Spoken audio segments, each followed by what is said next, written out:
Bismillahirrahmanirrahim. Alhamdulillahirabbil alamin. Wa bihi nasta'in 'ala umuri dunya waddin. Shalawatullahi wa salamuhu ala nabiyyina Muhammadin wa ala alihi wa ashabihi ajma'in amma ba'd. Alhamdulillah, wah sekalian, insyaallah pada kesempatan kali ini kita akan melanjutkan pembahasan kita dalam tema fikih muamalah. Kita sudah sampai kepada pertemuan yang kedua setelah pada pertemuan yang lalu kita menjelaskan sedikit tentang pengantar dalam fikih muamalah. Pembahasan ini adalah pembahasan ringkas dan mendasar yang cukup penting untuk kita ketahui sebelum kita membahas satu persatu transaksi muamalah yang ada di dalam syariat Islam. Sebelumnya sudah kita berikan pengantar pada pertemuan sebelumnya tentang fikih muamalah, di mana kita sudah menjelaskan dasar-dasar penting dalam fikih muamalah, yaitu atau kita katakan kaidah-kaidah penting yang wajib dipahami oleh seseorang ketika dia mempelajari fikih muamalah. Kenapa? Karena nanti agar dia bisa memahami bahwa setiap permasalahan fikih muamalah itu biasanya kembali kepada kaidah-kaidah ini. Kita bisa kembalikan kepada kaidah-kaidah yang ini. Yang pertama yang sudah kita sebutkan pada pertemuan yang lalu adalah rezeki itu sudah diatur. Rezeki sudah diatur. Artinya yang perlu kita perbaiki adalah cara kita berusaha kepada Allah Subhanahu wa taala dalam mencari rezeki. Sedangkan rezeki sudah diatur. Sudah kita sebutkan pada pertemuan yang lalu, wa ma min dabbatin fil ardi illa 'alallahi rizquha. Dan tidak ada satupun binatang melata yang ada di bumi kecuali semuanya Allah yang menjamin rezekinya. Di dalam ayat Al-Qur'an. Dalam hadis Nabi sallallahu alaihi wasallam, "Inna ahadakum yajma'u khalqahu fi batni ummihi" sampai kepada wa yuqalu lahu uktub, tulislah amalahu wa rizqahu, tulislah amal dan rizki. Berarti semuanya sudah ditulis rezekinya. Jadi kita jangan takut rezeki kita habis atau rezeki kita tidak ada, sebagaimana yang disebutkan oleh Imam Al-Muzani, bahwasanya kalau rezeki seseorang itu sudah habis maka dia pasti sudah pas, maka ajal akan menjemputnya. Tidaklah seorang itu mati kecuali rezekinya memang sudah habis. Kemudian yang kedua, hukum asal muamalah adalah boleh. Semua transaksi muamalah hukum asalnya boleh. Boleh. Dan ini kembali kepada adat kebiasaan manusia dalam mereka bermuamalah. Mereka bebas mengadakan transaksi apa saja selama tidak mengandung larangan-larangan yang telah ditetapkan oleh syariat Islam. Al-aslu fil uqud wa syurut al-ibahah hatta yadullu dalilu ala tahrimi. Sampai nanti ada dalil yang menunjukkan bahwasanya transaksi itu haram. Nih, hukum asalnya boleh. Kalau kita cari adalah apakah transaksi ini ada larangannya. Kalau tidak ada larangannya berarti dia hukum asalnya boleh. Hukum asalnya adalah boleh. Ini yang kedua. Allah Subhanahu wa taala berfirman, wa ahallallahu al-bai'a wa harrama riba. Wa ahallallahu al-bai'a wa harrama riba. Kemudian yang sudah kita sebutkan juga pada pertemuan yang kemarin, macam-macam transaksi muamalah. Ini kaidah yang ketiga. Jadi transaksi muamalah itu kalau kita gabungkan secara garis besar bisa kembali ke beberapa titik yang bisa kita gabungkan.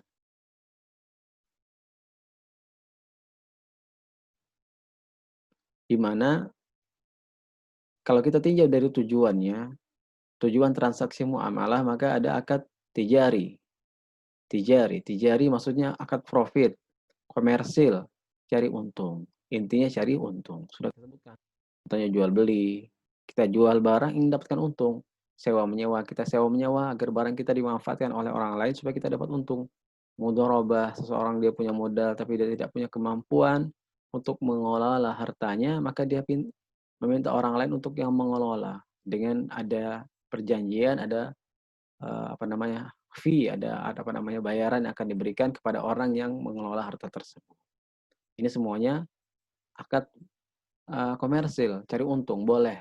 Boleh cari untung sebanyak-banyaknya Nah, contoh yang lain adalah akad ijarah atau bekerja kepada orang lain atau menyewakan seorang punya kemampuan, dia mengajarkan kemampuannya atau skill yang dia miliki untuk dipergunakan oleh orang lain, maka ini juga dia boleh menerima upah, dia boleh boleh menetapkan bayaran dari kemampuan dan skill tersebut.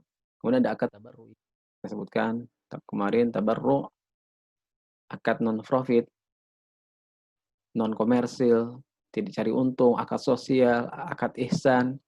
Ini semuanya tujuannya adalah kebaikan, ihsan, mencari pahala dari sisi Allah Subhanahu wa taala. Tidak boleh cari untung sedikit pun. Contohnya hadiah. Hadiah, ketika memberikan hadiah kepada orang lain tidak boleh mengharapkan, "Oh, nanti kalau saya kasih hadiah kamu harus balas. Kalau saya kasih hadiah kamu bayar. Ini saya kasih hadiah ya, saya punya buku, saya berikan hadiah kepadamu tapi nanti tolong kasih saya 5.000." Ini namanya bukan hadiah, tapi ini jual beli. Atau pinjam meminjam, pinjam pena, pinjam buku, pinjam handphone, pinjam pinjam motor. Kalau minta bayaran, maka ini namanya bukan akad tabarru. Asalnya pinjam meminjam itu tidak boleh meminta meminta bayaran. Kalau dia berubah menjadi akad sewa menyewa. Begitu juga dengan hutang piutang. Hutang piutang kalau minta bayaran minta keuntungan, maka kembalinya nanti kepada akad riba. Menghutangkan orang lain 10.000, 20.000, 30.000, kemudian ketika dibayar hutangnya minta bayaran. Wah, enak, kamu minta hutang sama saya 50.000, kamu pakai, kamu pergunakan untuk membeli barang, kemudian kamu jual lagi, kamu untung 20.000. Lah kalau begitu kamu berikan saya lebih daripada hutang yang kamu pinjam kemarin. Nah, ini namanya riba. Kemudian ada akad tausiqi, ini adalah akad jaminan yang biasanya muncul dari akad hutang piutang. Di akad tausiqi jaminan, contohnya gadai, doman, kafalah. Jadi ini sebagai jaminan ketika seorang berhutang, dia bisa menggadaikan barangnya supaya bisa berhutang, atau dia ada orang lain yang akan nanti kalau dia tidak mampu bayar, ada orang lain yang akan membayarkan. Atau kafalah, kalau kafalah ini ada seseorang yang menjadi penjamin dia, yang menjamin dia tidak akan lari dari hutang yang akan ditagih oleh orang yang menghutangi. Ini akad-akad ditinjau dari tujuannya. Ada tiga macam. Ini sudah kita jelaskan pada pertemuan yang sebelumnya. Apa sih manfaatnya kita belajar belajar seperti ini? Kenapa kita harus belajar? Ada akad tijari, ada akad tabarru'i, ada akad tausiqi. Kenapa? Kenapa itu semua? Pertanyaannya, kenapa kita harus tahu ini? Kenapa kita harus tahu ini akad profit, ini cari untung, ini nggak boleh cari untung. Kenapa? Yang pertama adalah kita bisa membedakan mana transaksi yang boleh ambil untung atau tidak boleh ambil untung. Misalnya kita jual beli. Ada yang mengatakan, "Oh, kamu kok besar sekali ngambil untungnya?" Ya, namanya juga akad jual beli, terserah saya mau ngambil untung.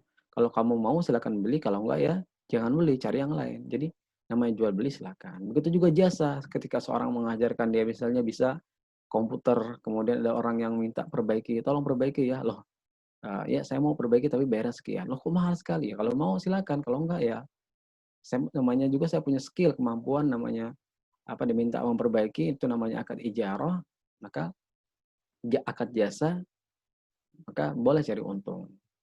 Boleh cari untung. Begitu juga banyak orang yang tertipu, misalnya sekolah yang bayarannya mahal.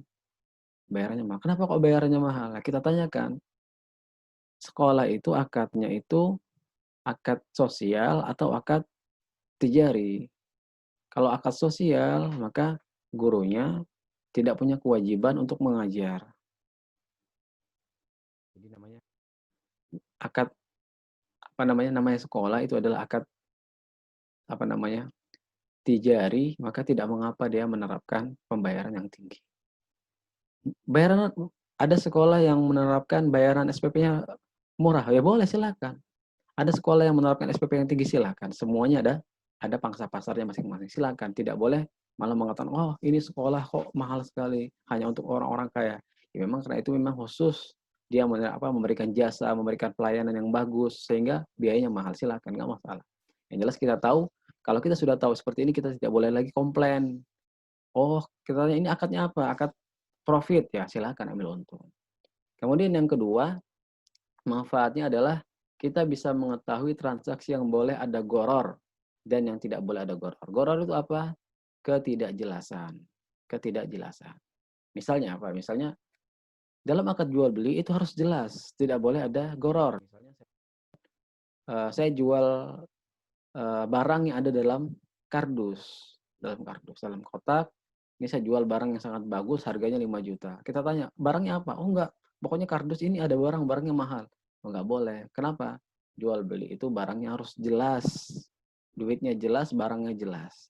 Kalau enggak jelas namanya gharar. Maka akad profit itu harus jelas dari awal. Transaksi apa, barangnya apa, jasanya apa harus dijelaskan. Berbeda dengan misalnya akad non-profit yang tidak cari untung. Misalnya hadiah. Misal ada seorang memberikan hadiah kepada kita, dia kasih kado, dibungkus rapi-rapi, dikasih pita, dikasih gambar yang bagus, kemudian diberikan, dimasukkan dalam kantong plastik, diberikan kepada kita. Kita tanya isinya apa? Oh rahasia.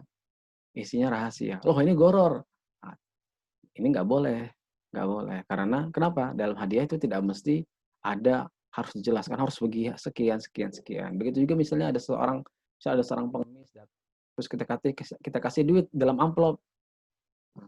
Kata pengemisnya, wah nggak boleh nih Pak, ini goror ini Pak. Kenapa? Nggak jelas isinya berapa ini. Bisa bisa 1.000, bisa 2.000, bisa 3.000, bisa 500. Nah, namanya kita memberikan hadiah, memberikan sedekah itu tidak perlu ada kejelasan. Itu namanya transaksi non profit, itu tidak boleh uh, tidak wajib boleh ada boleh tidak wajib harus jelas dalam nominalnya misalnya. Ini manfaat dari kita mengetahui tujuan dari sebuah transaksi. Ada akad tijari, yaitu komersil, cari duit, cari untung. Ada akad non komersil, akad ihsan, yaitu tabarru, dan ada akad tausiki sebagai jaminan. Akad tausiki jaminan. Contoh-contohnya sudah kita sebutkan dan ini sudah kita bahas pada pertemuan yang lalu. Kemudian selanjutnya, transaksi muamalah ditinjau dari efek hukumnya. Efek hukumnya. Efek hukumnya apa? Misalnya, yang pertama ada dua. Ada dua, ini yang pertama, satu, ini yang kedua. Transaksi muamalah ditinjau dari efek hukumnya. Yang pertama terjadi perpindahan kepemilikan harta. Jadi ketika kita melakukan transaksi, barang yang berpindah kepemilikan. Awalnya dari milik A, pindah ke B. Contohnya jual beli. Jual beli ketika kita beli barang, ketika barang sudah uang sudah serah terima, kita sudah meninggalkan tempat tersebut, barang yang kita beli sudah sah menjadi milik kita. Dan duit yang kita berikan, uang yang kita berikan kepada penjual, itu sudah sah jadi milik dia.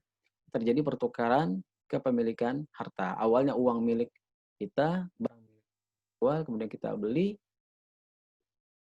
barang yang kita ambil, uangnya kita berikan kepada penjual. Ini terjadi kepemilikan harta. Kemudian juga hadiah. Terjadi perpindahan kepemilikan harta. Kita berikan hadiah kepada seseorang, maka barang tersebut berpindah dari tangan kita kepada orang yang kita hadiah. Begitu juga hutang. Kita hutang kepada seseorang, hutang uang 5.000. Begitu kita hutang, maka uang itu sudah jadi milik kita. Kita bebas membelanjakan uang tersebut untuk hal-hal yang bermanfaat. Dengan catatan nanti kita harus membayar hutang sejumlah dengan uang yang kita pinjam. Jadi ketika kita berhutang, detik itu juga misalnya kita hutang, jadi saya hutang misalnya sebuah motor. Saya hutang saya hutang duit 5.000, ketika uang itu diberikan maka uang tersebut otomatis sudah menjadi milik kita. Kita bebas membelanjakan untuk hal-hal yang bermanfaat. Jadi terjadi perpindahan kepemilikan harta. Dua, tidak terjadi perpindahan kepemilikan harta. Tidak terjadi perpindahan. Barangnya masih tetap milik pemilik aslinya. Contohnya sewa menyewa. Misalnya ada teman pinjam motor dong. Saya sewa saya sewa, bukan sewa ya. Saya bukan pinjam tapi sewa. Saya mau sewa motor.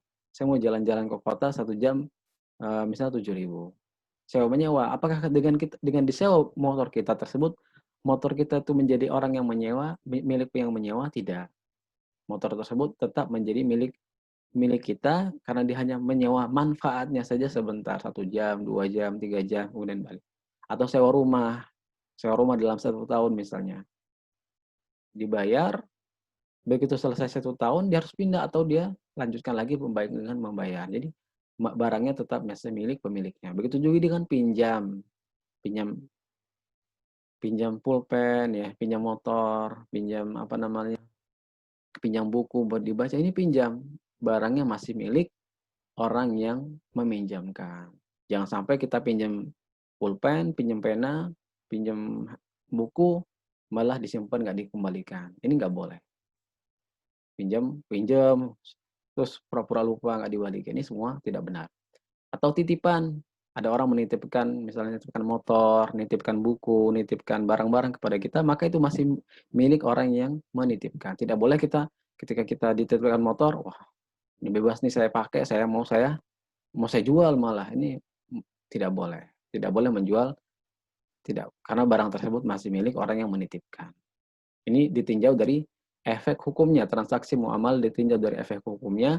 Ada yang berpindah kepemilikan, ada yang tidak berpindah kepemilikan. Fungsi manfaatnya apa? Manfaatnya adalah kita bisa mengetahui pemilik harta dalam transaksi muamalah. Misalnya terjadi jual beli, maka ketika terjadi transaksi jual beli, begitu sudah selesai transaksinya, barang sudah berpindah, maka kita bisa mengetahui sekarang pemilik harta adalah yang membeli, uangnya jadi milik yang penjual. Maka juga ketika banyak orang yang salah ketika seseorang memberikan hadiah kepada orang lain misalnya.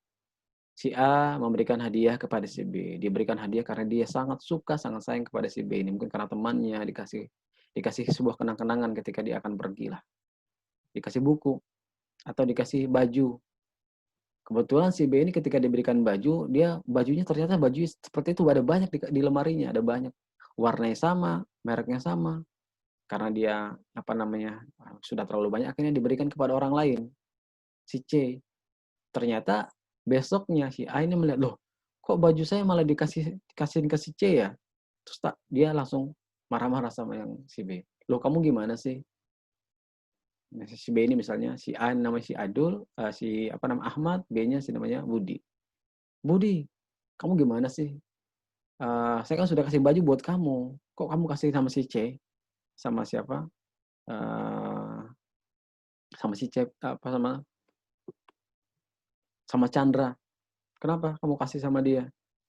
Loh, barangnya kan kata si Budi, loh, kamu kan sudah memberikan hadiah kepada saya. Kalau sudah kamu berikan hadiah kepada saya, terserah saya mau kasih saya kepada orang lain. Ya, tapi jangan begitu kata saya. Kamu sudah menyakiti perasaan saya. Tidak, tidak, itu tidak berlaku dalam transaksi ini.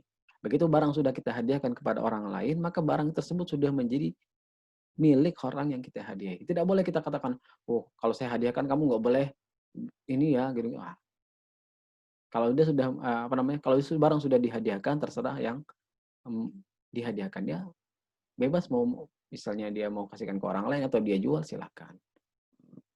Ini manfaat mengetahui apa namanya transaksi muamalah ditinjau dari efek hukumnya. Kemudian selanjutnya ini yang keempat ya, kita sudah belajar yang pertama rezeki itu sudah diatur, yang kedua hukum asal muamalah itu apa namanya halal, kemudian yang ketiga apa namanya jenis-jenis transaksi muamalah, ini yang keempat sebab-sebab haramnya sebuah transaksi muamalah. Sebab-sebab haramnya sebuah transaksi muamalah. Kenapa transaksi muamalah itu haram? Kita katakan di nomor 2, semua transaksi muamalah itu hukum asalnya halal. Berarti semuanya halal. Kecuali beberapa transaksi yang haram. Nah, semuanya itu yang haram itu kembali kepada, ada 8 sebab.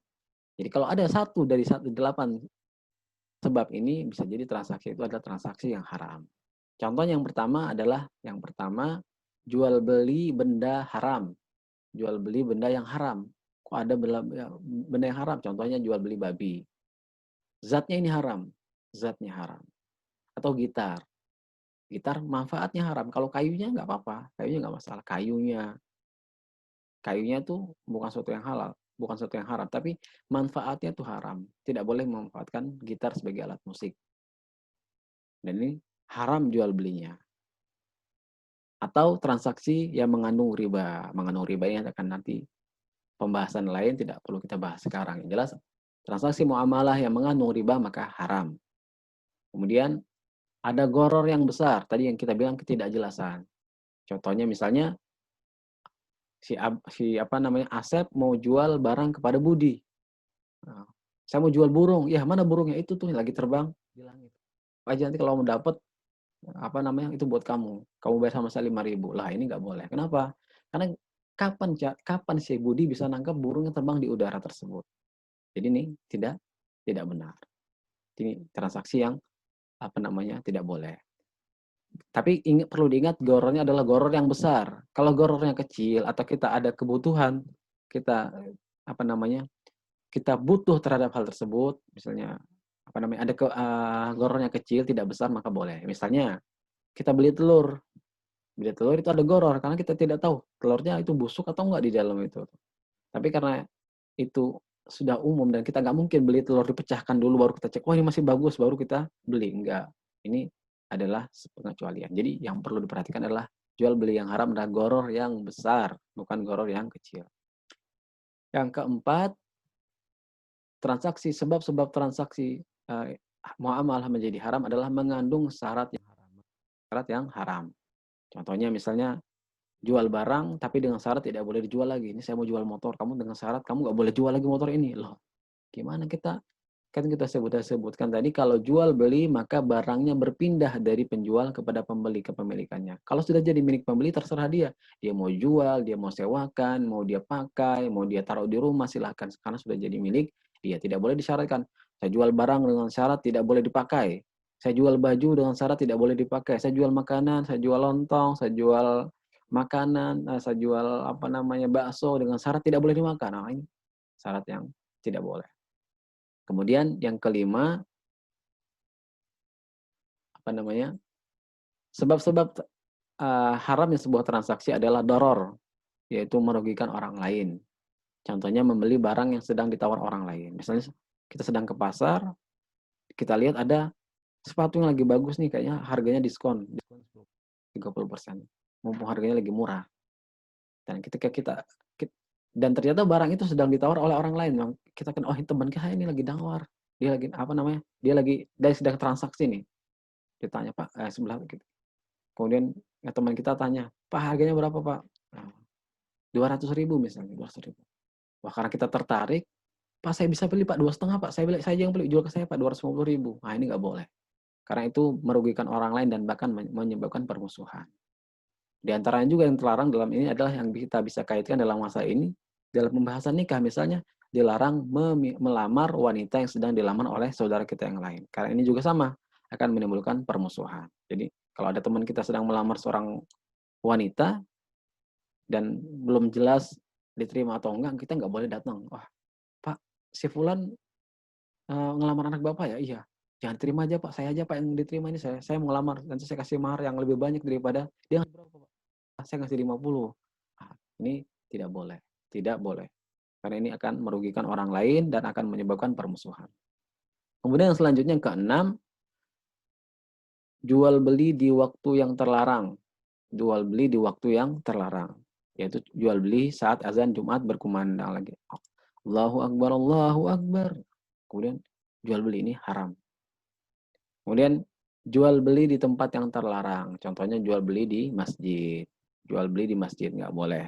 Termasuk juga tukar menukar duit di masjid. Tukar menukar duit itu tidak boleh di masjid. Kenapa? Karena tukar menukar duit itu adalah sebenarnya adalah transaksi jual beli. Karena definisi pengertian jual beli itu adalah pertukaran harta. Jadi zaman dulu kalau zaman barter, orang tukar beras sama singkong ditukar, itu sebenarnya jual beli. Begitu juga sama, tukar duit 100.000 dengan 100.000 yang merah satu ditukar dengan pecahan 10.005, 10.010. Nah, itu adalah Jual beli itu sama juga masuk dalam definisi jual beli, maka itu juga terlarang. Tidak boleh tukar menukar duit di masjid juga, termasuk itu.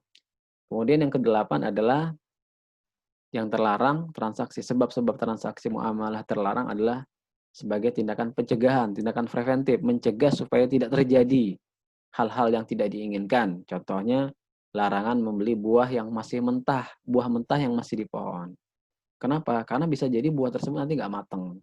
Misalnya ada buah nih, karena dia seorang pedagang yang ini, saya pengen beli buah ini nih, persiapan nanti kalau misalnya buahnya mateng, saya beli mumpung masih mentah, harganya murah, saya beli dulu sekarang. Oh, tidak boleh. Tunggu sampai buahnya matang, baru boleh dibeli. Kalau masih di pohon, buah mentah yang masih di pohon itu tidak boleh dibeli karena sebagai tindakan pencegahan, karena takutnya nanti buahnya tidak matang atau terjadi hal-hal yang tidak diinginkan, mungkin ada angin, akhirnya buahnya tidak bisa dipanen. Jadi inilah sebab-sebab haramnya sebuah transaksi muamalah. Insya Allah pada pertemuan berikutnya kita akan membahas tentang masuk kepada materi yang ada dalam kitab. Materi yang ada dalam kitab ini semuanya masih pengantar, beberapa hal penting, beberapa dasar-dasar penting yang harus kita ketahui sebelum kita memasuki transaksi muamalah. Tolong diulang lagi, tolong dipelajari lagi, dicatat bagian-bagian yang penting. Nanti akan ada pertanyaan-pertanyaan berkaitan dengan materi yang telah kita jelaskan pada kesempatan kali ini. Insya Allah kita akan bertemu lagi pada pertemuan yang akan datang. Nalqakum alal khair, naktafi bihadzal qadar, subhanakallahumma wa bihamdika, asyhadu an la ilaha illa anta, astaghfiruka wa atubu ilaik. Assalamualaikum warahmatullahi wabarakatuh.